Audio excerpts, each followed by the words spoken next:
তার সুরের জাদুতে মজে তামাম গানের দুনিয়া। সিনেমার পর্দায় হোক কিংবা মঞ্চে, তিনি গান ধরলে আবেগে ভেসে যান অনুরাগীরা। শুধু গায়ক নন, অরিজিৎ সিংহ অনেকের কাছেই আবেগের নাম। অরিজিতের কণ্ঠমাধুর্যে আচ্ছন্ন গোটা দেশ।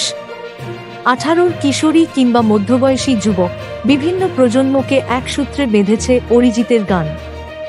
কম বয়সেই পা রেখেছিলেন গানের জগতে। 24 এপ্রিল 37 বছরে পড়লেন তিনি। এতদিন গান করছেন, অথচ তার অভিব্যক্তিতে এতটুকু তারকাসুলভ অহমিকার নামগন্ধ নেই।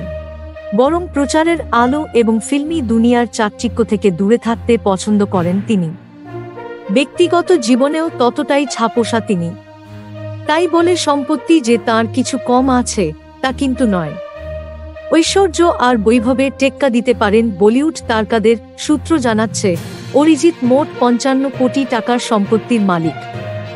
অরিজিতের বার্ষিক আয় নাকি 6 কোটি টাকা। মুর্শিদাবাদ জেলার জিয়াগঞ্জের মানুষ তিনি। বাবা মা সেখানেই থাকেন।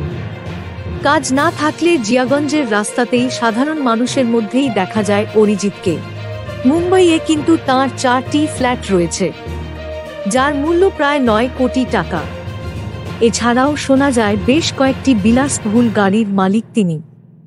প্লেব্যাকের ক্ষেত্রে গান পিছু অরিজিতের পারিশ্রমিক প্রায় 8 থেকে 10 লক্ষ টাকা।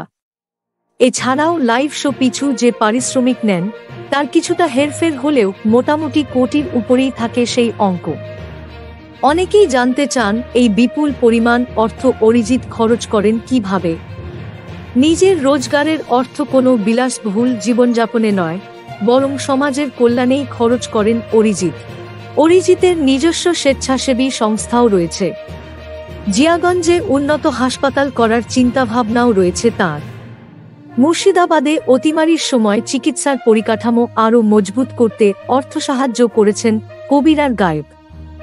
এছাড়াও অরিজিৎ তাঁর উপার্জনের একটা বড় অংশ জিয়াগঞ্জের হাসপাতালের উন্নয়নে, দুঃস্থ শিশুদের হার্টের চিকিৎসায় এবং গানের স্কুল নির্মাণে ব্যয় করেন।